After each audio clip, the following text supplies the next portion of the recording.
Welcome to Elite Academy. चलिए next class start करते हैं। आज हम पढ़ेंगे 1.3 के सभी example, all example with concept. जो भी उसमें कंसेप्ट यूज होना है उनको हम बेसिक कंसेप्ट को समझेंगे, बिल्कुल बेसिक से। एनसीईआरटी मैथ 11th क्लास के लिए, ठीक है सर। 1.3 चलिए स्टार्ट करते हैं।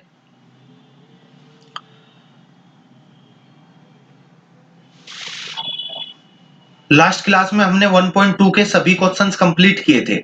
1.2 के सभी क्वेश्चन हमने कंप्लीट किए थे। अभी हम 1.3 करेंगे।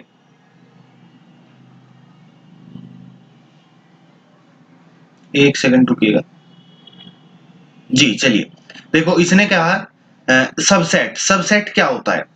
Consider a set x, set of all student in your school, y set of all student in your school, in your class। ठीक है, चलिए हम थोड़ा सा दूसरे वे में समझते हैं। सबसेट, सबसेट का मतलब होता है कि जो भी आपने सेट लिया उसके सबसेट को हम यहाँ पे समझते हैं थोड़ा। जैसे मान लीजिए कोई एक सेट है ए इक्वल 1 2 3 4 5 6 7 8, यहां तक ये है ए की वैल्यू। बी, बी कोई अनोदर सेट है, जैसे मान लिया जाए 2 3 4 5। ठीक है, सबसेट का मतलब होता है कि जिस सेट की हम बात कर रहे हैं, जिसको हम सबसेट बोलना चाह रहे हैं, उसके जितने भी एलिमेंट है वे सब दूसरे सेट के अंदर होने चाहिए। ठीक है, यहाँ पे आपने देखा जो बी के एलिमेंट है वो सब बी के एलिमेंट ए के अंदर है, सभी के सभी। ए के सभी एलिमेंट हो या नहीं हो, लेकिन बी के सभी एलिमेंट जब ए के अंदर होंगे तो हम बी को बोलेंगे B is the subset of A. ठीक है सर, मतलब B is a subset of A. B is a subset of A कब कहेंगे? जब बी के सभी एलिमेंट, बी के जितने भी एलिमेंट है, ऑल एलिमेंट किस में होने चाहिए? ए में होना चाहिए। तो हम बोलेंगे A is a subset of, sorry, B is a subset of A. इसका जो सिंबल होता है वो होता है B is a subset of A. इसको आप सबसेट पढ़ोगे, किसको? इसको आप सबसेट पढ़ोगे, सबसेट। यदि यहीं पे ए के कंसेप्ट में बात की जाए कि ए को क्या बोलेंगे? ए को बोला जाएगा सुपर सेट। यहां पे ऐसे बोला जाएगा A is a superset of B, इसको बोलेंगे सुपर सेट। सुपर सेट, ठीक है। सुपर सेट का मतलब है जो यहां पे लास्ट में लिखा होगा उसके सभी एलिमेंट ए के अंदर है। ठीक है, सबसेट का मतलब पहले वाले सेट के एलिमेंट दूसरे में है, सुपर सेट का मतलब दूसरे वाले सेट के एलिमेंट पहले में है। क्लियर? सबसेट सुपर सेट समझ आया होगा। अब जैसे उसने बात की हुई है यहां पे, एक्स जो है set of all student in your school and Y is set of all student in your class. अब आप मुझे बताइए, जो तुम्हारी क्लास है, योर क्लास, वो स्कूल के अंदर होगी, मतलब जो ये क्लास वाले स्टूडेंट है, जो ये क्लास है, ये स्कूल के अंदर होगी। ठीक है सर, तो जो ये वाला है ये सारे एलिमेंट यहाँ पे है, मतलब y के जितने भी एलिमेंट है वो सब किसके अंदर है? x के अंदर है। तो यहाँ पे आप बोलोगे y is a subset of x, मतलब y को x का सबसेट बोलोगे। क्लियर? यहाँ पे बोला जाएगा y is a subset of x। उम्मीद है ये क्लियर हुआ होगा, सबसेट मैटर समझ में आया होगा। जैसे डेफिनेशन दी है, ए set A is said to be a subset of B if every element of A also an B। मतलब यदि A के सभी एलिमेंट B में होंगे तभी हम उसको क्या बोलेंगे? सबसेट बोलेंगे। It is clear? चलिए जी आगे चलते हैं। सबसेट को हम रिप्रेजेंट कैसे करते हैं, समझ आया? सबसेट को हम रिप्रेजेंट करते हैं A is a subset of A is a subset of B, इस तरीके से। ठीक है सर, चलिए जी यहाँ पे आगे चलते हैं। हाँ, यदि मान लिया जाए कोई सेट सबसेट नहीं है, क्या कोई सेट सबसेट नहीं है, ए के यदि मैं मान लिया जाए यहाँ पे कोई एलिमेंट लिखा सी सेट लिखा, वो है 12 11 सॉरी 12 3 5 2 इस टाइप से। तो आप यहाँ पे देखोगे कि जो ये 12 है ये ए के अंदर नहीं है, इस ए के अंदर नहीं है। जब ये ए के अंदर नहीं होगा तो आप यहाँ पे बोलोगे सी के सभी एलिमेंट ए में नहीं है, तो यहाँ पे बोला जाएगा C is not a subset of A. जो सी है वो ए का सबसेट नहीं है। क्लियर? यदि सभी एलिमेंट नहीं है, सभी एलिमेंट उसमें कंटेंट नहीं कर रहे, तो उसको बोलेंगे is not a subset of A. इसको बोला जाता है नॉट सबसेट ऑफ ए। चलिए जी नेक्स्ट चलते हैं।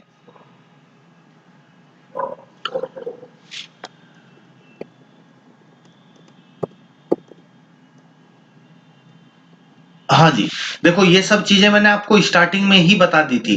क्यू क्या है? रेशनल नंबर है। Q is a subset of R होता है। आपको बताया था, याद हो आपके, N is a subset of Z is a subset of R, इस टाइप से बताया था sir. Is a subset of C, ये सब चीजें मैंने आपको बताई थी। और वहीं पे बताया था आपको जो आर होता है वो क्यू, जो आर होता है,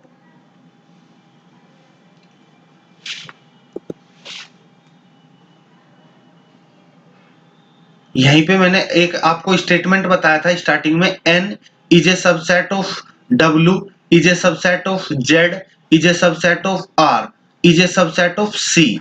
ये सब चीजें आपको स्टार्टिंग में बताई गई थी। ठीक है सर। वहीं पे आपको बताया था जो क्यू होता है और क्यू सी होता है, ये दोनों सबसेट होते हैं आर के, एंड आर इक्वल होता है क्यू यूनियन क्यू सी के।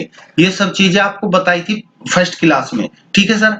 यहाँ पे आप बोलोगे जो Q होता है और इसका यदि इंटरसेक्शन निकाला जाए तो ये फाई होता है। ये सब चीजें आपको बोला था कि जस्ट याद रखिए, जस्ट रिमेंबर।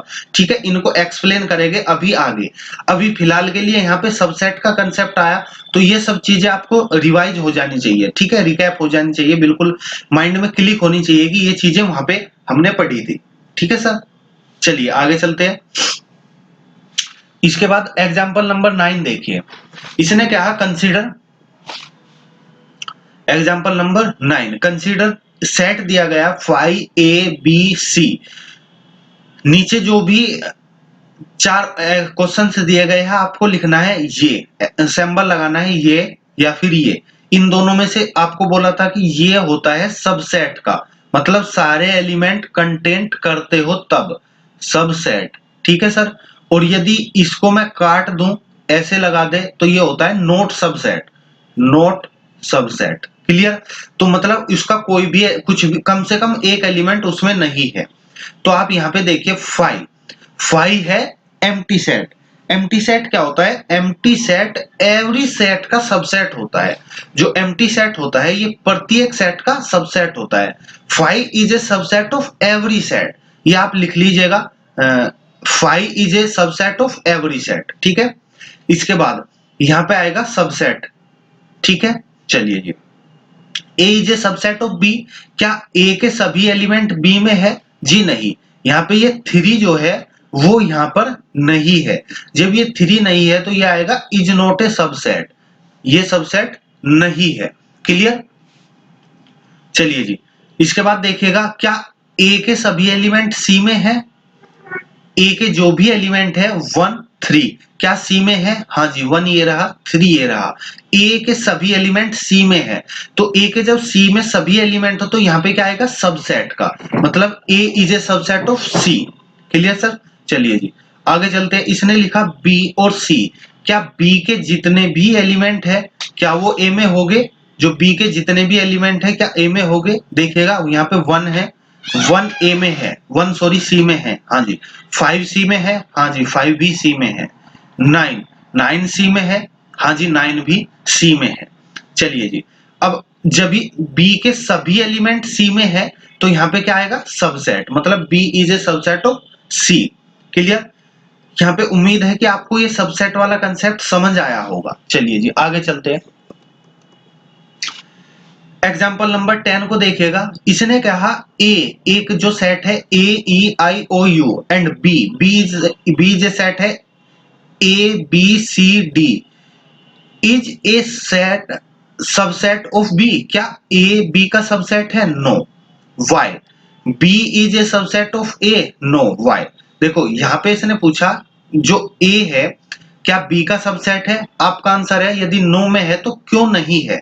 तो यहां पे आप लिखोगे, देखो सबसेट कब होता है? सबसेट जब होगा जब ए के सभी एलिमेंट बी में होंगे, लेकिन ए के सभी एलिमेंट बी में है नहीं जी, ए का केवल एक एलिमेंट बी में है, बाकी और नहीं है, तो इसमें सबसेट नहीं होगा। ठीक है, सेकंड को देखेंगे, क्या बी ए में है? बी के सभी एलिमेंट ए में है नहीं जी, क्योंकि यहाँ पे बी सी और डी ये ए में नहीं है, तो ना तो ए सबसेट है बी का, ना ही बी सबसेट है ए का। Clear sir?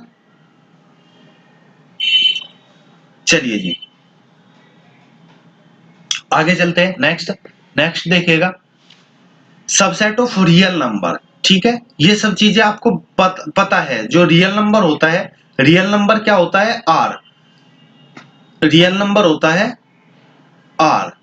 यहाँ पे आपको बता रखा है कि आर किस किस का, आर के सबसेट क्या हो गए, आर से पहले जो भी आया है ये सब आर के सबसेट हो गए। जैसे मान लिया जाए आपसे पूछा जाए N is a subset of R, आप बोलोगे यस सर। यदि पूछा जाए W is a subset of R, आप बोलोगे यस सर। यदि आपसे पूछा जाए Z is a subset of R, हाँ एन होता है नेचुरल नंबर, डब्ल्यू होता है होल नंबर, जेड होता है इंटीजर, इसी को आप आई से भी रिप्रेजेंट करते हो। तो जो आर से पहले है, यहाँ पर जितने भी सेट आर से पहले है वो सब आर के सबसेट होते हैं। तो यदि ये यहाँ पे कहीं पे भी आपको दिखाई देगा तो आप बोलोगे यस ये इसका सबसेट है। ठीक है, बिल्कुल सेम इसी तरह ये दोनों, जैसे आपको बोला था रेशनल और इरेशनल, ये दोनों इसके क्या होते हैं? सबसेट होते हैं। क्यू भी सबसेट होता है आर का, क्यू सी भी आर का सबसेट होता है। Clear sir? ये होता है रेशनल और ये होता है इरेशनल। ये सब चीजें आपको पहले भी बताया था, उम्मीद है यहाँ पे बिल्कुल अच्छे से समझ आया होगा। चलिए नेक्स्ट चलते हैं, आगे चलिएगा। देखो ये कंसेप्ट जो मैंने आपको पहले ही बता रखा है। ठीक है सर, क्लियर? चलिए जी इंटरवल की बात करते हैं। इंटरवल क्या होता है?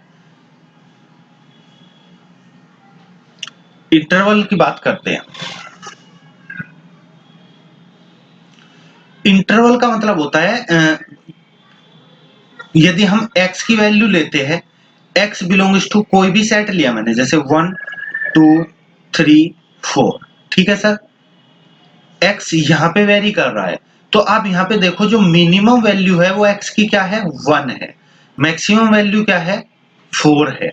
मतलब जो ये x है ये 1 और 4 के बीच में लाई करेगा, यहाँ पे कुछ भी वैल्यू हो सकती है, 1 2 3 4। बात क्लियर सर? जो इंटरवल बनता है वो इसके बीच की वैल्यू का, इसके बीच की वैल्यू पर डिपेंड करता है। समझ में आया?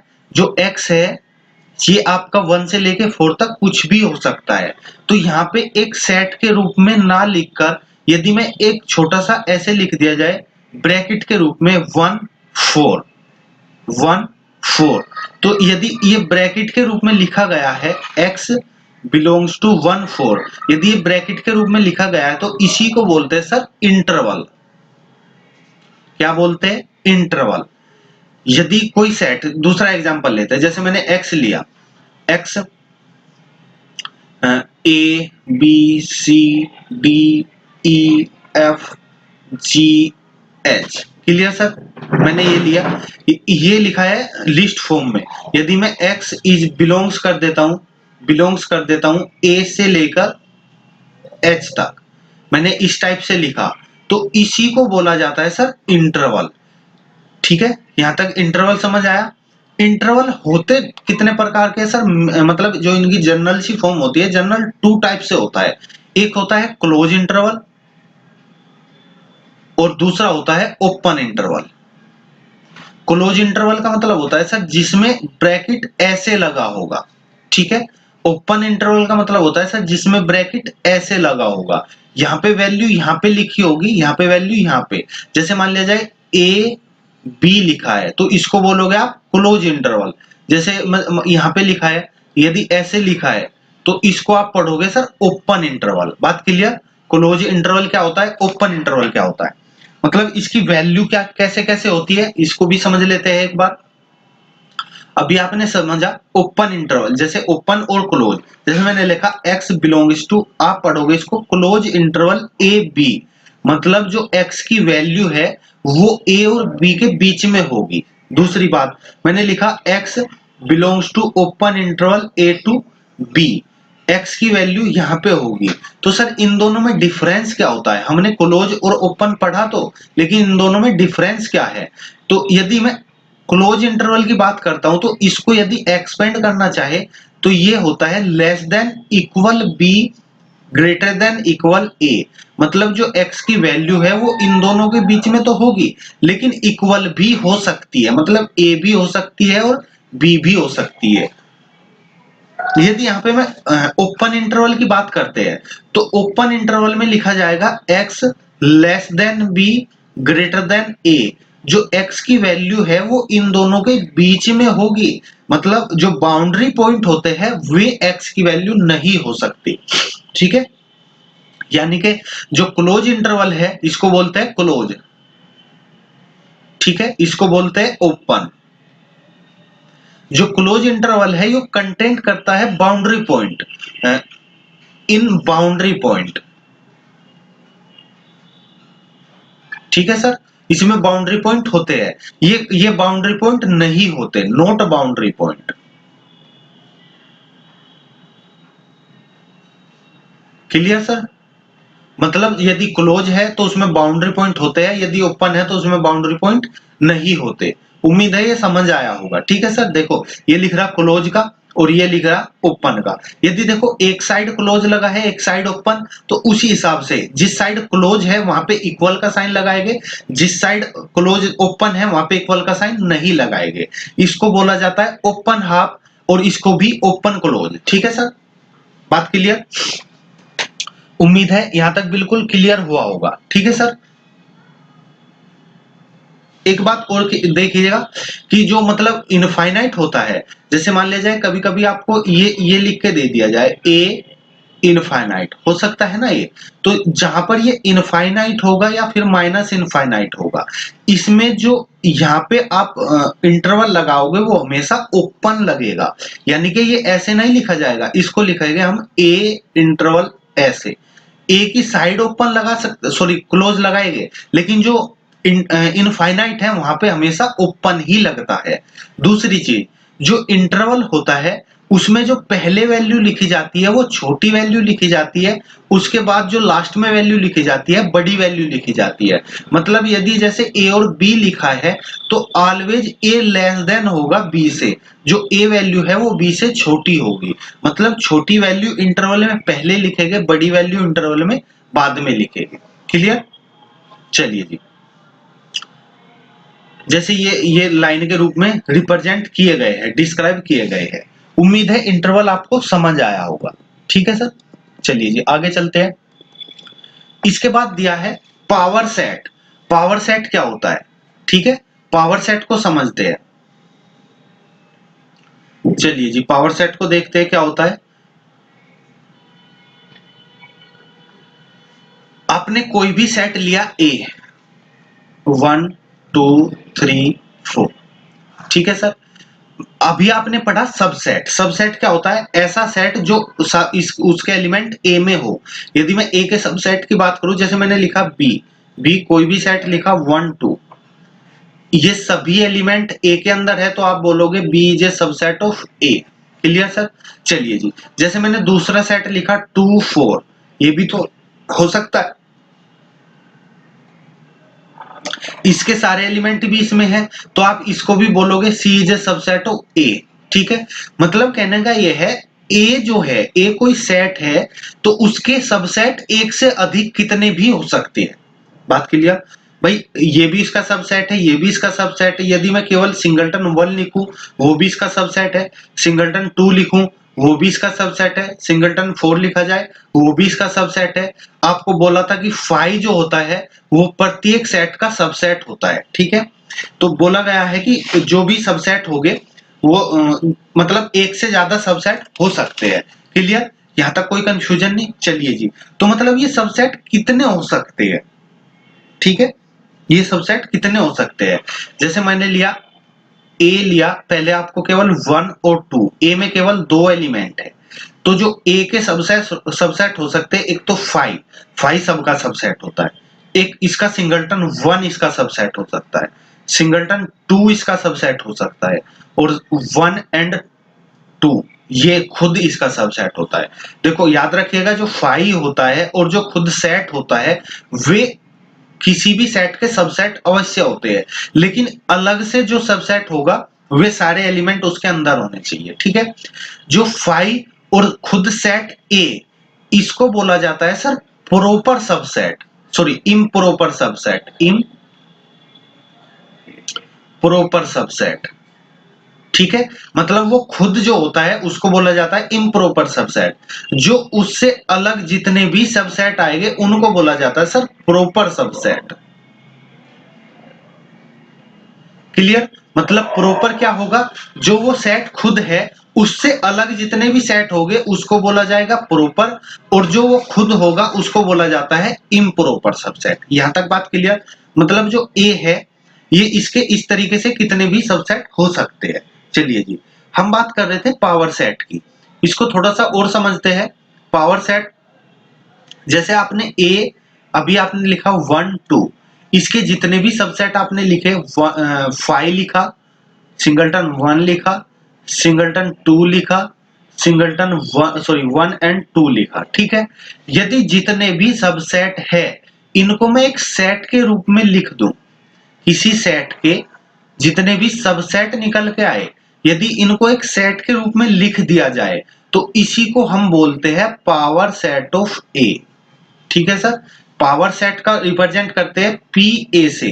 क्या बोला गया, पावर सेट ऑफ ए, इसकी डेफिनेशन होती है क्या, the set of all subset of any set. Definition क्या होती है, the set of all subset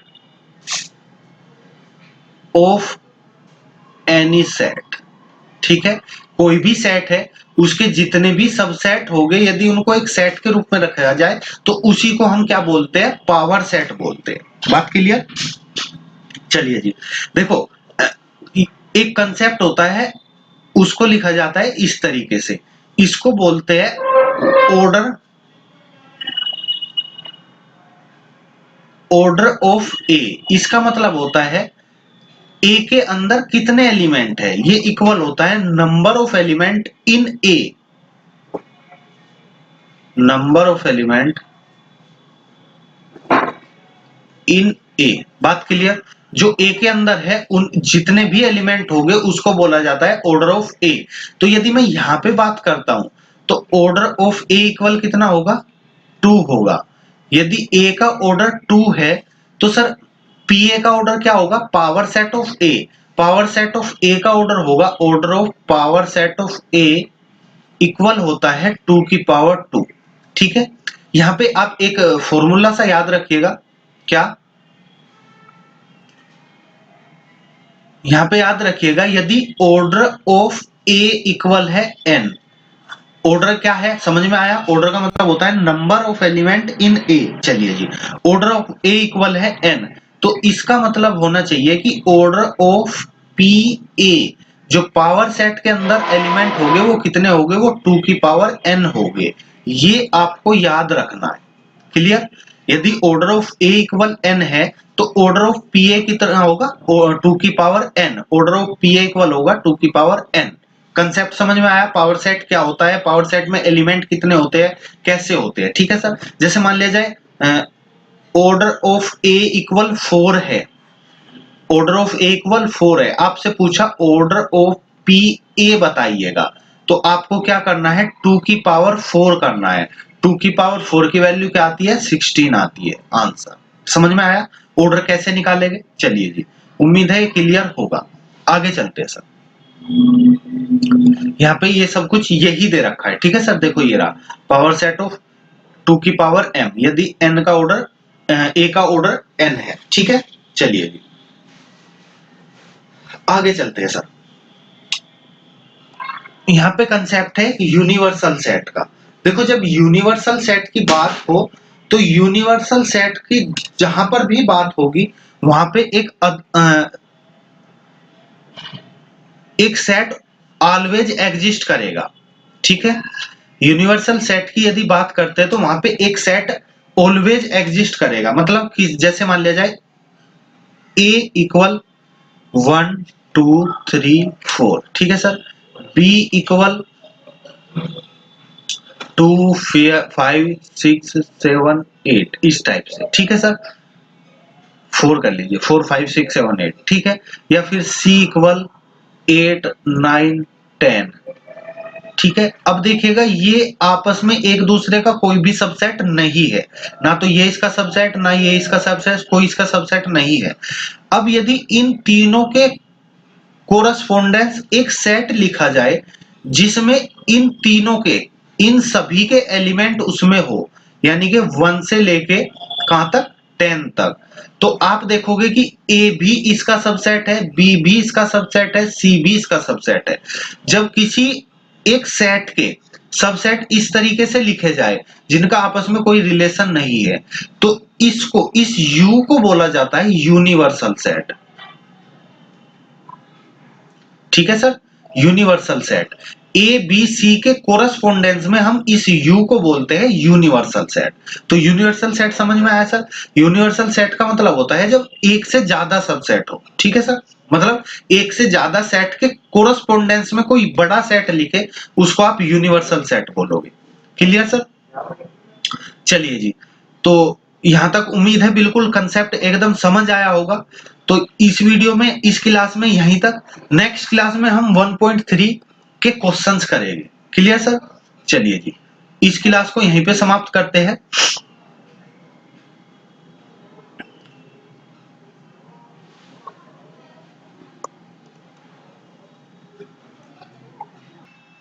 class यहीं पे समाप्त करते हैं। यदि आपको पसंद आई हो तो प्लीज लाइक शेयर एंड अपने दोस्तों तक शेयर कीजिएगा। चलिए मिलते हैं नेक्स्ट क्लास।